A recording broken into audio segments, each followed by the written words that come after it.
दोस्तों, जाने अनजाने ही सही, लेकिन हम में से हर किसी से कुछ न कुछ ऐसी गलतियां हो ही जाती हैं जिसका पछतावा हमें जिंदगी भर रहता है। लेकिन जब तक हमें उसका एहसास होता है तब तक वक्त निकल चुका होता है और हम बर्बादी की कगार पर होते हैं।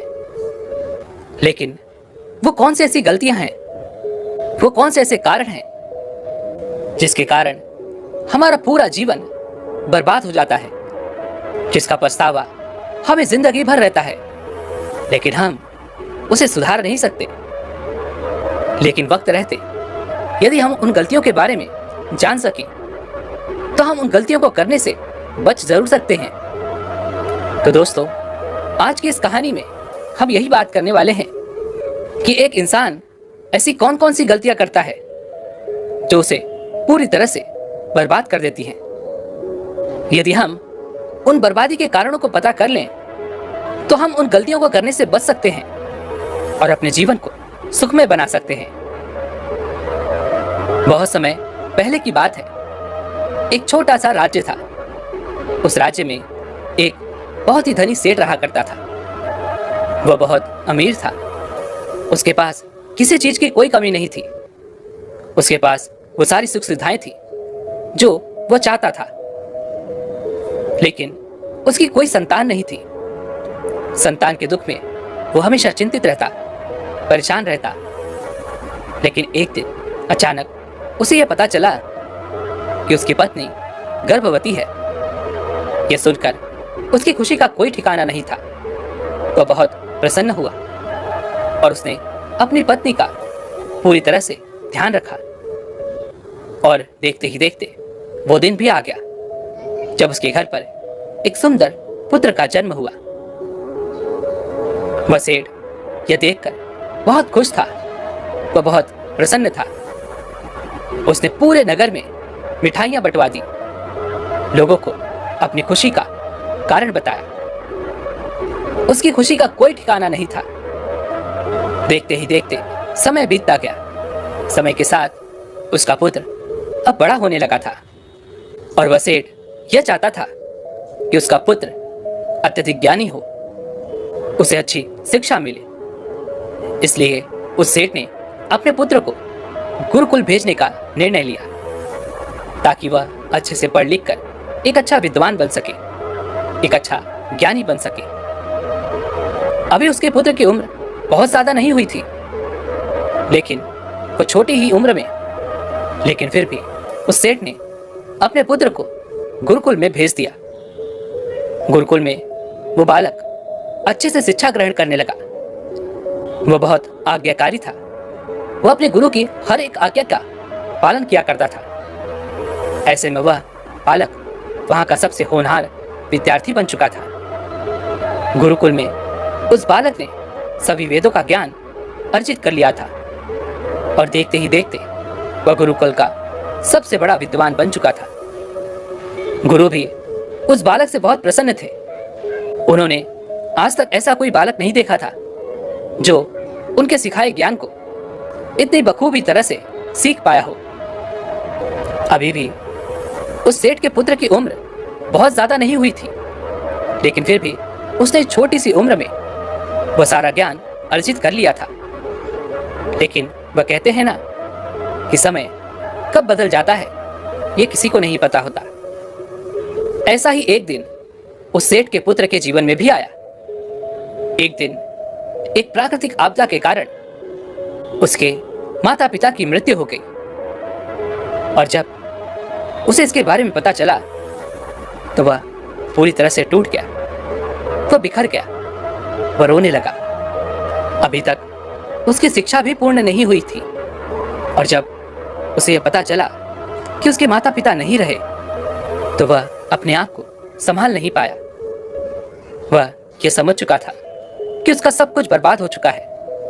अब उसके लिए इस जीवन में कुछ नहीं बचा। उन गुरु ने जैसे तैसे अपने उस शिष्य को शांत कराया। उसके बाद वह शिष्य यह समझ चुका था कि इस जीवन में उसके लिए कुछ नहीं बचा, जिस कारण उसका मन इस सांसारिक जीवन से उठ चुका था उसके बाद उस बालक ने निश्चय किया कि वह गुरुकुल की शिक्षा पूर्ण करने के बाद अपना संपूर्ण जीवन लोगों की भलाई में बिताएगा, लोगों का अच्छा करेगा। देखते ही देखते उस बालक की शिक्षा पूर्ण हो गई और उसने यह तय किया कि अब से वह एक सन्यासी बनकर रहेगा और लोगों की सेवा करेगा। इसलिए वह यह सांसारिक जीवन त्याग कर दूर पहाड़ियों में हिमालय की ओर चला गया, जहां पर जाकर उसने लंबे समय तक तपस्या की, तप किए। उसने सत्य की प्राप्ति की और सत्य की प्राप्ति के बाद वह सन्यासी लोगों को सही दिशा और सही मार्ग बताने लगा। वह लोगों को सही शिक्षा देने लगा। देखते ही देखते उस सन्यासी की चर्चा पूरे नगर भर में फैल गई। लोग दूर दूर से उसके पास आने लगे शिक्षा ग्रहण करने के लिए, और तो और जिन्हें कोई समस्या होती वे भी उस सन्यासी के पास आते ताकि वो उनका समाधान उनसे ले सके। और वह सन्यासी भी बहुत ज्ञानी था। वह लोगों की परेशानियों को पल में ही सुलझा देता था, जिस कारण उसकी ख्याति दूर दूर तक फैल चुकी थी। और देखते ही देखते उसकी ख्याति नगर के राजा तक भी पहुंच गई।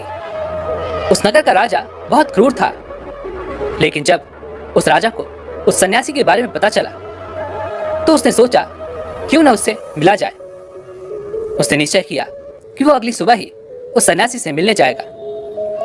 अगली सुबह वह राजा महल से निकला और उस सन्यासी से मिलने के लिए महल से निकल पड़ा, और केवल कुछ समय में ही वह सन्यासी की कुटिया के सामने जा पहुंचा।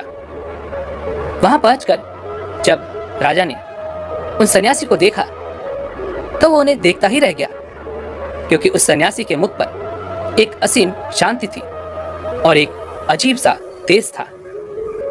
राजा जब उस सन्यासी के पास पहुंचा तो उसने एक असीम शांति का अनुभव किया। वह उनके पास पहुंचकर उन्हें झुककर प्रणाम करता है और उनके पास जाकर बैठ जाता है।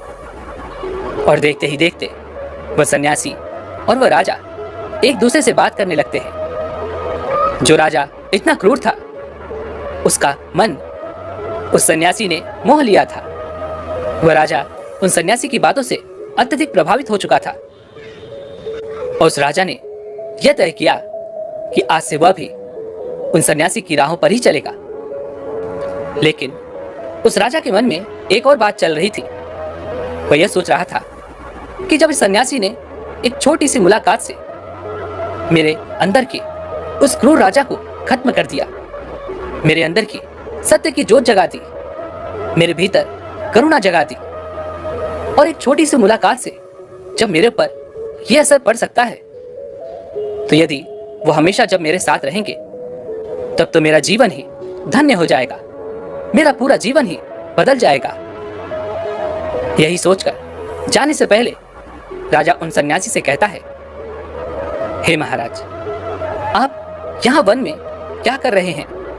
यहाँ आपको तरह तरह की यातनाएं सहनी पड़ती होंगी, समय समय पर आपको भोजन तक प्राप्त नहीं होता होगा। आप मेरे साथ चले मेरे राजमहल में, वहां पर आपके लिए सभी प्रकार की सुख सुविधाएं उपलब्ध हैं। वहां पर आपको किसी चीज की कोई कमी महसूस नहीं होगी। राजा के इस आग्रह पर वह सन्यासी उनके साथ चलने को तैयार हो गया। वह दोनों महल की ओर चल पड़े। महल पहुंचने के बाद राजा ने उस सन्यासी का आदर सत्कार किया। उसके बाद राजा ने उन सन्यासी के लिए एक अलग कमरा दिया, जिसमें राजा ने उन सन्यासी को आदरपूर्ण भोजन करवाया। भोजन करने के बाद वह सन्यासी राजा से वापस अपने आश्रम जाने के लिए उनसे अनुमति मांगते हैं। लेकिन तभी वह राजा कहता है, हे महाराज, आप वहां जाकर क्या करेंगे? वहां पर आपका छोटा सा आश्रम है, जहां पर आप कई सारी तकलीफों का सामना करते होंगे और आपको ये सारी सुख सुविधाएं भी नहीं मिल पाती होंगी। इससे अच्छा है कि आप हमारे इस राज्य के बगीचे का इस्तेमाल कर सकते हैं। मैं वहां पर आपके रहने का इंतजाम कर देता हूं और यहाँ पर आपको सभी प्रकार की सुख सुविधाएं भी मिल जाएंगी। और यदि आप हमारे साथ रहेंगे तो हमारा और हमारे इस राज्य का भी बहुत फायदा होगा, हमें बहुत अच्छा लगेगा। वह सन्यासी बहुत दयालु था। उसने राजा की बात स्वीकार कर ली। राजा ने तुरंत ही अपने कर्मचारियों को आदेश दिया कि उन सन्यासी के लिए बगीचे में रहने का इंतजाम किया जाए। उनके लिए खाने पीने की वस्तुएं, उनके पहनने के लिए कपड़े और इत्यादियों का प्रबंध किया जाए। राजा के एक आज्ञा पर वहां पर उपस्थित सभी कर्मचारियों ने मिलकर एक कुटिया का निर्माण किया। उसके बाद वह सन्यासी उसी कुटिया में रहने लगे। वह सन्यासी खुशी खुशी उस कुटिया में रहने लगे। देखते ही देखते कई दिन बीत गए। दिन के बाद महीने और उसके बाद कई साल बीत गए, लेकिन अब भी वह सन्यासी उसी कुटिया में रहा करते और वह राजा भी उन सन्यासी का खूब ध्यान रखता, उन्हें कभी किसी प्रकार की असुविधा नहीं होने देता। लेकिन एक दिन अचानक एक बार किसी आवश्यक काम से राजा और रानी को दूसरे राज्य जाना पड़ा। लेकिन जाते जाते उन्होंने उन सन्यासी के लिए एक सेवक का इंतजाम किया था जो उनकी सेवा कर सके। और राजा रानी निश्चिंत होकर अपने काम के लिए निकल पड़े। उनके जाते ही वह सेवक जिन्हें राजा रानी ने नियुक्त किया था, वह अचानक बीमार पड़ गया और वह घर पर चला गया। और उसके बाद उसकी कोई खबर नहीं मिली। वह कभी लौटकर ही नहीं आया। लेकिन कुछ समय के बाद जब राजा रानी वापस महल लौटे तो वह सन्यासी अत्यधिक क्रोधित थे। उस सन्यासी ने राजा को बहुत कुछ खरी खोटी सुनाई और राजा से तीव्र आवाज में कहा, राजन, जब तुम हमारी जिम्मेदारी उठा नहीं सकते, जब तुम अपनी जिम्मेदारियों को पूरा नहीं कर सकते, तो फिर उसे अपने हाथों में क्यों लेते हो? तब वह राजा बड़ी विनम्रता से उन सन्यासी से क्षमा मांगते हुए कहता है, हे महाराज, मुझसे भूल हो गई, मुझसे गलती हो गई, मुझे क्षमा करें। अब से ऐसी गलती कभी ना होगी। कृपया करके अपना क्रोध शांत कीजिए और मुझे यह बताने का कष्ट करें कि आखिर हुआ क्या है। इस पर वह सन्यासी क्रोधित होकर उस राजा से कहता है, राजन, तुम्हारे जाने के बाद मुझे यहाँ पर किसी ने भोजन नहीं दिया है और मैं बहुत दिनों तक यूं ही भूखा रहा हूँ। और तो और आपके किसी भी सेवक ने मुझसे आकर यह तक नहीं पूछा कि आप कैसे हो, क्या आपको भूख लगी है या नहीं। यह सुनकर वह राजा बड़ी विनम्रता से उन सन्यासी से माफी मांगते हुए कहता है, हे महाराज, मुझसे गलती हो गई, मैं मानता हूँ और मैं अपनी इस गलती के लिए आपसे क्षमा चाहता हूँ और मैं आपसे वादा करता हूँ कि अब से ऐसी गलती दोबारा ना होगी। राजा की यह बात सुनकर वह सन्यासी शांत हो जाता है। लेकिन जब वह राजा और सन्यासी आपस में ये बातें कर रहे थे तब रानी भी वही थी। वह छुपकर वह सारी बातें सुन रही थी। वह राजा और उस सन्यासी को देख रही थी। उसके बाद से राजा ने विशेष तौर पर यह ध्यान दिया कि उन सन्यासी को कभी किसी चीज की कोई तकलीफ ना हो। उसने वह हर मुमकिन कोशिशें की कि उन्हें कभी भी कोई शिकायत का मौका ना मिले और उन सन्यासी की खूब सेवा की, उनका आदर सत्कार किया। लेकिन एक दिन फिर अचानक राजा को किसी कार्य से राज्य से बाहर जाना पड़ा। लेकिन इस बार राजा ने राज्य छोड़ने से पहले ही अपनी पत्नी अर्थात रानी को यह कहा कि जब तक मैं वापस नहीं आता तब तक तुम्हें स्वयं ही उन सन्यासी का ख्याल रखना होगा। उन्हें किसी चीज की कोई कमी ना होने पावे। अब से जब तक मैं नहीं लौटता तब तक तुम्हें ही उनकी देखभाल करनी होगी। यह सुनकर रानी अपने पति अर्थात राजा से कहती है, महाराज, आप निश्चिंत होकर जाइए, मैं उन सन्यासी का पूर्ण रूप से ध्यान रखूंगी। उन्हें किसी चीज की कोई कमी नहीं होगी। मैं उनकी अच्छे से सेवा करूंगी। उसके बाद वह राजा वहां से चला जाता है और रानी उनका खूब ध्यान रखती है।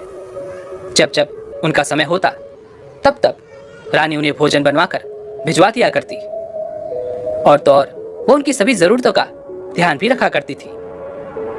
लेकिन एक दिन वह रानी स्नान करने गई थी और वह उन सन्यासी को भोजन देना भूल गई थी। वह सन्यासी काफी देर तक भोजन का इंतजार करते रहे। उन्हें बहुत जोरों की भूख लगी थी, लेकिन जब उनके सामने भोजन नहीं आया तो वह सन्यासी एक बार सोच में पड़ गए कि आखिर आज मेरे लिए भोजन क्यों नहीं आया, आखिर कारण क्या है। उन सन्यासी से भूख बर्दाश्त नहीं हो रही थी, इसलिए उन सन्यासी ने सोचा कि आज मैं खुद ही महल में जाकर देखूंगा कि आखिर क्या कारण है, किस वजह से अब तक मेरे लिए भोजन नहीं आया। सन्यासी यह सोचकर उस बगीचे से महल की ओर चल पड़ा। जब वह महल में दाखिल हुआ तो उसने अपनी भूख शांत करने के लिए कर्मचारियों को यहाँ वहां देखा, लेकिन जब उसे कोई न मिला तो वो और अंदर की तरफ घुसता चला गया। और अचानक उसकी नजर रानी पर पड़ी जो स्नान कर रही थी। रानी के लंबे लंबे बाल उनकी कमर तक आ रहे थे। उनकी वो आंखें, उन रानी का वह सुंदर रूप देखकर वह सन्यासी बहुत आश्चर्यचकित था, बहुत हैरान था। रानी की सुंदरता ने सन्यासी का मन मोह लिया था। वह सब कुछ भूल बैठा था। वह बिना कुछ कहे वहां से वापस अपनी कुटिया में लौट आता है, लेकिन सन्यासी अब तक रानी की उस सुंदरता को भूल नहीं पाया था। वह सब कुछ भूल चुका था। उसे जोरों की भूख लगी थी, लेकिन अब उसका उसे आभास तक नहीं था। वह चुपचाप अपनी कुटिया में बैठा था और वह सन्यासी अब पूरी तरह से उस रानी की सुंदरता में डूब चुका था। उसके मन में तरह तरह के विचार उत्पन्न हो रहे थे। उसने कई दिनों तक कुछ खाया पिया भी नहीं, जिस कारण वह बहुत कमजोर होता जा रहा था। और उसके बाद कुछ दिनों बाद जब वो राजा वापस महल लौटा तो उसे यह पता चला कि वह सन्यासी कुछ दिनों से कुछ भी खा पी नहीं रहे हैं, जिस कारण वो बहुत कमजोर होते जा रहे हैं। राजा ये सुनकर तुरंत ही भागा भागा उन सन्यासी के पास पहुंचा और उनसे कहने लगा, हे महाराज, आखिर क्या बात है? आप क्यों नाराज हैं? आप खाना क्यों नहीं खा रहे? आखिर क्या हुआ है? आप मुझे बताइए। आप खाना नहीं खा रहे, जिस कारण आपका शरीर कितना कमजोर होता जा रहा है। आखिर आपको किस बात की चिंता है? आप किस सोच में डूबे हुए हैं? क्या मुझसे फिर कोई भूल हो गई? इसका जवाब देते हुए वह सन्यासी राजा से कहता है, हे राजन, इस बार तुमसे कोई भूल नहीं हुई है। यह सुनकर राजा बहुत खुश हुआ, लेकिन अब भी वह यह नहीं जान पाया था कि सन्यासी के मन में क्या चल रहा है। इसलिए वह राजा कहता है, अगर मुझसे कोई भूल नहीं हुई है तो आखिर बात क्या है? आप मुझे क्यों नहीं बताते? आप इतने दिनों से कुछ खा पी क्यों नहीं रहे हैं? आप मुझे बता सकते हैं, मैं आपकी परेशानी का हल जरूर करूंगा। तभी वह सन्यासी राजा से कहता है, हे राजन, यदि मैं अपनी समस्या तुम्हें बता भी दूं तो हो सकता है तुम इसका समाधान ना कर सको। इस पर वह राजा कहता है, हे महाराज, आप एक बार मुझे अपनी समस्या बताकर तो देखिए। मेरे पास इतनी धन दौलत है, इतना वैभव है, प्यार करने वाली प्रजा है और इतना बड़ा राज्य है। मैं आपकी समस्या का समाधान अवश्य कर दूंगा। तभी वह सन्यासी कहता है, हे राजन, तुम्हारे जाने के बाद मुझे जोरों की भूख लगी थी और मैं जब तुम्हारे महल में दाखिल हुआ तो मैंने तुम्हारी रानी को देखा और उसके इस सुंदर रूप को देखकर मैं पूरी तरह से मोहित हो चुका हूँ।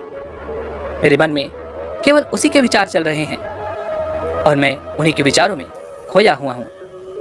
और अब तो मेरा मन भी कहीं नहीं लग रहा और अब मुझे ऐसा लगता है कि मानो मैं तुम्हारी रानी के बिना जिंदा ही नहीं रह सकता। राजा ये सुनकर बड़ा आश्चर्यचकित था। वह बहुत हैरान हो चुका था। उसे कुछ समझ नहीं आ रहा था कि आखिर यह सन्यासी होकर ऐसी बातें कैसे कर रहे हैं। लेकिन राजा ने अपने आप को शांत रखा और कुछ देर सोच विचार करने के बाद राजा ने उस सन्यासी से कहा, हे महाराज, यदि आप मेरी रानी चाहते हैं तो मैं खुशी खुशी वो आपको देने के लिए तैयार हूं। यह सुनकर वह सन्यासी बहुत प्रसन्न हुआ। उसकी खुशी का कोई ठिकाना नहीं था। इतना कहकर वह राजा उस सन्यासी को लेकर महल की ओर चल पड़े और उन्होंने रानी की सेविकाओं को आदेश दिया कि रानी को अच्छे अच्छे वस्त्र पहनाए जाए, उन्हें अच्छी तरह से तैयार किया जाए। राजा के आदेश पर बिल्कुल ऐसा ही किया गया। तभी राजा रानी के पास गया और उनसे कहने लगा, रानी, आपको इन सन्यासी की मदद करनी चाहिए। ये अपने मार्ग से भटक चुके हैं, बहुत कमजोर हो चुके हैं और मैं नहीं चाहता कि किसी सन्यासी की हत्या हो जाए और उसका कलंक मेरे सर पर लगे। इतना सब कहने के बाद राजा ने बड़ी विनम्रता से रानी से कहा, रानी जी, क्या आप इस कलंक को अपने सर लेना चाहेंगी? राजा की आवाज सुनकर रानी ने राजा से पूछा, हे महाराज, आखिर इस सन्यासी को क्या तकलीफ है? आखिर इनके इस दुख का क्या कारण है? तभी राजा ने रानी से कहा, रानी, ये आपकी सुंदरता के कायल हो चुके हैं और अब इनके मन में केवल आप ही के विचार चल रहे हैं और ये आपको पाना चाहते हैं। यह बात सुनकर रानी ने राजा से कहा, हे महाराज, अब चिंता ना करें, अब आप सब कुछ मेरे ऊपर छोड़ दीजिए। मैं जानती हूं, मुझे पता है अब मुझे क्या करना चाहिए और जो कुछ भी मैं करने जा रही हूं उससे ना तो आपको किसी सन्यासी की हत्या का पाप लगेगा और ना ही उससे मेरी पवित्रता नष्ट होगी। रानी की यह बात सुनकर राजा बहुत प्रसन्न हुआ। उसे अपनी रानी पर गर्व था। उसके बाद राजा ने खुशी खुशी रानी को सन्यासी को सौंप दिया और वह सन्यासी उन रानी को लेकर अपनी कुटिया की ओर चल पड़ा। कुटिया में पहुंचने के बाद वह रानी सन्यासी से कहती है, सुनिए, मैं इस कुटिया में नहीं रह सकती। मुझे एक अच्छा और बड़ा घर चाहिए जहां मैं रह सकूं। इस झोपड़ी में मैं कभी नहीं रही और ना ही मैं रह सकती हूं। यह सुन वह सन्यासी उन राजा के पास पहुंचा और राजा से कहने लगा, हे राजन, हमें रहने के लिए एक अच्छा घर चाहिए और मैं जानता हूं कि आप इसका प्रबंध अवश्य कर देंगे। सन्यासी की यह बात सुनकर राजा ने तुरंत ही अपने कर्मचारियों को आदेश दिया कि उनके लिए एक अच्छा घर का प्रबंध किया जाए। कर्मचारियों ने राजा की बात मानी और उनके लिए एक अच्छा घर का प्रबंध किया गया। वह सन्यासी उन रानी को लेकर उस घर में जा पहुंचा। जब रानी उस सन्यासी को लेकर उस घर पहुंची तो उसने देखा कि वह घर बहुत गंदा था। तभी रानी ने कहा, इसकी हालत तो बहुत खराब है। ऐसे घर में तो मैं सपनों में भी ना रहूं। मुझे अच्छा और सुंदर घर चाहिए जो इससे भी बड़ा हो, जो इससे भी सुंदर हो। तभी यह बात सुनकर सन्यासी तुरंत उन राजा के पास पहुंचा और राजा से कहने लगा, हे राजन, आपने जो घर हमें दिया है उस घर की हालत बहुत ज्यादा खराब है। वो बहुत गंदा है और छोटा भी है। हमें इससे भी बड़ा घर चाहिए। यह बात सुनकर राजा ने तुरंत ही अपने कर्मचारियों को आदेश दिया और उनसे कहा कि अब की बार उससे भी बड़ा घर सन्यासी और रानी को दिया जाए, जो साफ हो, सुंदर हो और बड़ा भी हो। कर्मचारियों ने राजा की आज्ञा का पालन किया और उन सन्यासी और रानी को एक बड़ा घर दिया गया जो बहुत साफ था, सुंदर था और बहुत बड़ा भी था। इसके बाद रानी बहुत खुश हुई। रानी तुरंत ही बिस्तर पर जा पहुंची और उस सन्यासी को इशारे में बिस्तर पर बुलाया। वह सन्यासी भी रानी की बात समझ चुका था और वह बिस्तर पर जा बैठा। तभी रानी ने सन्यासी से कहा, आप जानते हैं आप कौन हैं? क्या आपको पता है कि आप पहले क्या थे और अब आप क्या बन गए हैं? जब आप इस राज्य में आए थे तो आप एक महान सन्यासी थे जिनकी ख्याति दूर दूर तक फैली हुई थी। लोग अपनी समस्याओं के समाधान के लिए आपके पास आया करते थे, जिसके लिए स्वयं राजा भी खुद पूरी तरह से नतमस्तक हो चुका था। वह सब कुछ भूलकर उस सन्यासी की आदर सत्कार में लग गया जो उस राजा को बदलने में सक्षम था। इसलिए राजा ने आपको अपने महल बुला लिया ताकि वो आपका आदर सत्कार कर सके, आपकी सेवा कर सके। इसलिए राजा ने आपको सभी प्रकार की सुख सुविधाएं भी उपलब्ध करवाई। लेकिन जो सन्यासी लोगों को सत्य की राह दिखाता था, जो लोगों की समस्याओं का समाधान किया करता था, जिनको सभी लोग सर्वश्रेष्ठ गुरु माना करते थे, जिनका सभी आदर सत्कार किया करते थे, उनकी पूजा किया करते थे, आज वही सन्यासी अपनी काम वासना के कारण मेरे इस सुंदर रूप का गुलाम बन चुके हैं। रानी की यह बात सुनकर वह सन्यासी चौंक गया। उसे एहसास हुआ कि वह क्या कर रहा है। उसके मन को एक गहरा धक्का लगा और उसे यह महसूस हुआ कि वह तो एक सन्यासी है और यह सब क्या कर रहा है। वह सन्यासी यह सोचने लगा कि मैंने तो सारी सुख सुविधाओं का त्याग कर दिया था और इसी कारण मैं वन में था, वहीं पर अपनी तपस्या करता, लोगों की समस्या का समाधान करता, जिसमें मुझे बड़ा आनंद आता था। मैं बहुत खुश था। लोगों की सेवा करके मुझे शांति मिलती थी। जब सन्यासी को इन सभी बातों का एहसास हुआ तो वह जोर जोर से रोने लगा और रानी से कहने लगा, रानी मुझे क्षमा करे, मैं ये क्या करने चला था। मैं इसी वक्त आपको राजा को सौंप कर आता हूं। तभी रानी उन सन्यासी से कहती है, हे महाराज, मेरे मन में एक प्रश्न है, कृपया करके मेरे इस प्रश्न का उत्तर दीजिए। रानी की यह बात सुनकर सन्यासी ने कहा, पूछिए रानी, तुम्हारे मन में क्या प्रश्न है। रानी ने कहा, महाराज, जब आपको उस दिन भोजन ना मिल पाया तो आप बहुत क्रोधित हुए थे। तब मैंने आपका ये रूप पहली बार देखा था और मैं समझ चुकी थी कि आपका जो व्यवहार है वो पहले से काफी बदल चुका है, उसमें बहुत कुछ परिवर्तन आ चुका है। लेकिन आखिर ऐसा क्यों हुआ? जब आप यहाँ पर आए थे तब आपको भोजन की कोई आवश्यकता तक नहीं पड़ती थी, चाहे आपको भोजन मिले या ना मिले या फिर देरी से मिले, लेकिन आप कभी क्रोधित नहीं होते थे। मैंने आपको कभी भी क्रोधित होते हुए नहीं देखा था। फिर आखिरकार हे महाराज, आपको क्रोध क्यों आया?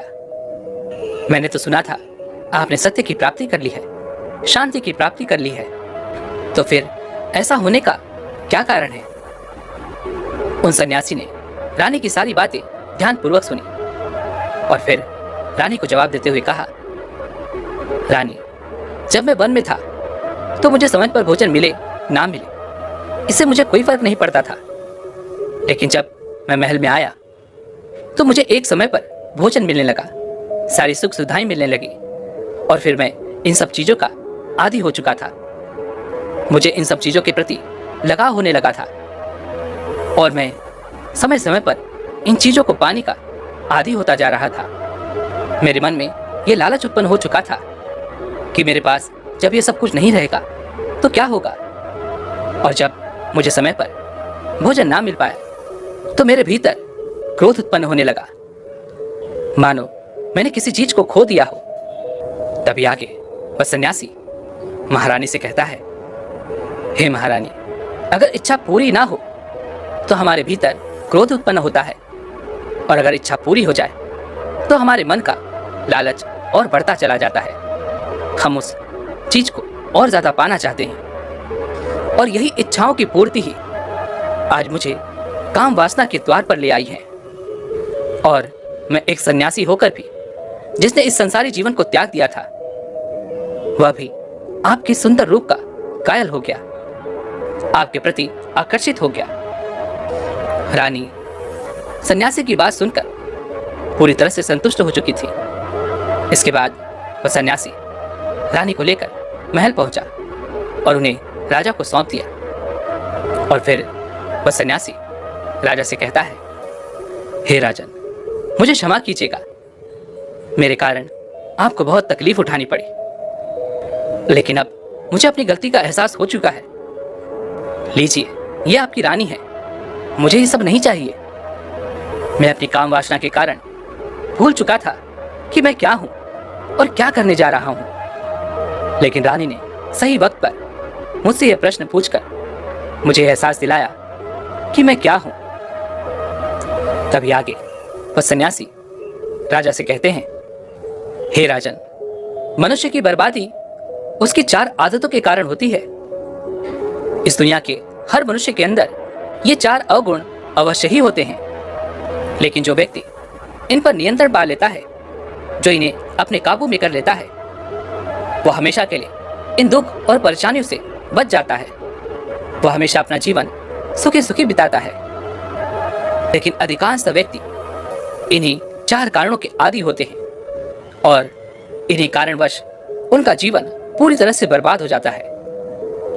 उन सन्यासी की यह बात सुनकर राजा उन सन्यासी से कहता है, हे महाराज, मुझे बताइए वो कौन से ऐसे 4 कारण हैं जो मनुष्य की बर्बादी का कारण बनते हैं। तभी वह सन्यासी राजा से कहता है, हे राजन, मनुष्य को बर्बाद करने वाली पहली आदत है उसकी इच्छा, क्योंकि इच्छाओं के बिना कोई भी व्यक्ति जीवित नहीं रह सकता और यही उसका पहला अवगुण है।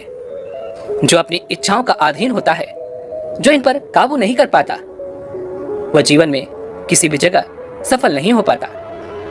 जैसे ही उस व्यक्ति की एक इच्छा पूरी होगी, वह दूसरी इच्छा की ओर आगे बढ़ चलता है और दूसरी पूरी होते ही वह तीसरी इच्छा की ओर आगे बढ़ने लगता है और यह क्रिया इसी प्रकार चलती रहती है। और जो व्यक्ति इन पर काबू नहीं कर पाता, उनका मन हमेशा असंतुष्ट रहता है, दुखी रहता है, जिस कारण वो कभी भी अपने किसी भी कार्य में सफल नहीं हो पाता, क्योंकि उसका मन कभी एक कार्य पर लगता ही नहीं। वह अपनी एक इच्छा से दूसरी इच्छा, दूसरी से तीसरी, तीसरी से चौथी, सभी इच्छाओं की पूर्ति में लगा रहता है और वह कभी भी उस सुख को नहीं देख पाता जो उसके पास है। इसलिए हे राजन, जब हम अपनी इच्छाओं पर नियंत्रण पा लेते हैं, जब हमारा मन हमारे वश में होता है, तो हमें सुख की प्राप्ति होती है। फिर हम जो चाहते हैं वही हमें मिलता है। हम जैसा सुख चाहते हैं हम उसे प्राप्त कर सकते हैं। हम जहां सफल होना चाहते हैं हम वहां सफल भी हो जाते हैं। आगे वह सन्यासी राजा को दूसरी आदत बताते हुए कहता है, काम वासना का आदी होना। काम वासना का जन्म हमारे मन में उठने वाली इच्छाओं से ही होता है। जिस प्रकार इच्छाओं का कोई अंत नहीं होता, उसी तरह से मनुष्य की काम वासना भी इसी प्रकार निरंतर पनपती रहती है। और एक व्यक्ति जब काम वासना के अधीन हो जाता है, तब उसे कुछ भी नजर नहीं आता। वह क्या गलत कर रहा है, क्या सही कर रहा है, उस पर इसका कोई नियंत्रण नहीं होता। लेकिन जब वो उस गलत कार्य को कर देता है, उसके बाद उसे उस बात का एहसास होता है और उसके बाद उसके पास केवल पछतावे के अलावा कुछ नहीं बचता। तुमने देखा होगा, आज तक जितनी भी लड़ाइयां हुई हैं, जितने भी युद्ध हुए हैं, उन सब का सबसे बड़ा कारण एक स्त्री ही है, जिसे पाने की इच्छा के कारण ये सभी युद्ध हुए हैं। स्त्री की काम वासना के अधीन होकर कई राजा महाराजाओं ने युद्ध किए हैं। जिस प्रकार रावण एक बड़ा ही बुद्धिमान व्यक्ति था, लेकिन वह भी माता सीता की सुंदरता में वशीभूत होकर अपने आप को बर्बाद कर बैठा। और रावण की मृत्यु का कारण भी माता सीता अर्थात एक स्त्री ही बनी थी। और तो और कई राजा महाराजाओं ने तो इसे अपना एक सुख बना लिया था, जिस कारण वो कभी भी अपने जीवन में सफल ना हो पाए। वह तो केवल भोग विलास में लगे रहे, स्त्रियों की रासलीला में लगे रहे। ईश्वर ने तो स्त्रियों की उत्पत्ति इस संसार को बढ़ाने के लिए की थी, लेकिन आजकल के लोगों ने इसे अपने एक सुख का रूप बना दिया है। हर कोई स्त्री को अपने मनोरंजन के सामान के रूप में देखने लगा है, और जब उन्हें यह मनोरंजन नहीं मिल पाता तो वो पागल हो जाते हैं, क्रोधित हो जाते हैं, उन्हें कुछ भी समझ नहीं आता और इसी कारण वो तरह तरह के गलत अपराध भी कर बैठते हैं। इसलिए हे राजन, जितना हो सके काम वासना से दूर रहना चाहिए। तभी आगे वह सन्यासी राजा से कहते हैं, मनुष्य की बर्बादी का तीसरा कारण है क्रोध। जब मनुष्य की किसी इच्छा की पूर्ति नहीं होती तो उसके अंदर क्रोध उत्पन्न होता है, और जब व्यक्ति को क्रोध आता है तो उस पर उसका कोई नियंत्रण नहीं रह जाता। वह तो क्रोध के अधीन हो जाता है, और क्रोध में आकर वह तरह तरह के अपराध कर बैठता है। वह क्रोध के अधीन होकर गलत निर्णय ले बैठता है, दूसरे व्यक्तियों को अपशब्द और भला बुरा कहने से भी पीछे नहीं हटता। लेकिन जब उसका क्रोध शांत होता है तब उसे अपनी गलती का एहसास होता है, लेकिन तब तक वो समय बीत चुका होता है और उसके हाथों में कुछ नहीं रह जाता। क्रोध एक ऐसा विकार है जिसके कारण मनुष्य के बने बनाए काम भी बिगड़ जाते हैं। क्रोध मनुष्य को अंदर ही अंदर कमजोर बना देता है, और एक कमजोर मनुष्य अपने जीवन में कुछ नहीं कर सकता। ऐसे व्यक्ति को कभी भी सफलता नहीं मिलती। आगे वो सन्यासी राजा को चौथी आदत बताते हुए कहते हैं, लालच। हे राजन, लालच का फल सदैव बुरा ही होता है। लालच में पड़कर हम कई तरह के कार्य करते हैं, लेकिन उसका अंजाम हमेशा बुरा ही होता है। जब किसी व्यक्ति को कोई वस्तु मिलती है तो वो उसे और अधिक पाना चाहता है, और इसी लालच के कारण जो कुछ उसके पास है वो उस पर ध्यान नहीं देता और उसे भी खो बैठता है। जैसे ही किसी व्यक्ति की एक इच्छा पूरी होती है तो वह दूसरी इच्छा में लिप्त हो जाता है, वह उसे पूरा करने में जुट जाता है। इसी प्रकार उसका लालच बढ़ता चला जाता है, उसके मन की सारी इच्छाएं बढ़ती चली जाती हैं, और जो व्यक्ति अपने जीवन में लालच करता है वह कामयाबी से दूर होने लगता है। यदि हम समय रहते लालच को पहचान ले, उसे त्याग दे, उसके फेर में ना पड़े, तो कोई भी व्यक्ति अपने जीवन में सफल अवश्य हो सकता है। वह सफलता की उन ऊंचाइयों को छू सकता है। आगे वह सन्यासी राजा से कहता है, हे राजा, यदि कोई भी व्यक्ति इन 4 आदतों को अपने जीवन से निकाल दे तो वह जीवन में कहीं से भी सफलता प्राप्त कर सकता है। मैं जो कि एक सन्यासी हूं, लेकिन फिर भी मैं इन 4 आदतों का अधीन बन चुका था और अपने ही जीवन को नष्ट करने चला था। लेकिन वो तो धन्य है कि रानी ने मुझे सही समय पर मेरी गलती का एहसास करवा दिया। इसलिए हे राजन, इन 4 गलतियों को अपने जीवन में कभी मत दोहराना, अन्यथा तुम्हें बर्बाद होने से कोई नहीं रोक सकता। दोस्तों, उम्मीद है कि आपने आज की इस वीडियो से जरूर कुछ न कुछ सीखा होगा। तो इस वीडियो को लाइक और अपने दोस्तों के साथ शेयर करना ना भूलें, और हमें ऐसे ही सपोर्ट करने के लिए चैनल को सब्सक्राइब और घंटी बटन को भी जरूर दबा दें। चलिए मिलते हैं ऐसी एक और वीडियो में, तब तक के लिए अपना ख्याल रखें। धन्यवाद।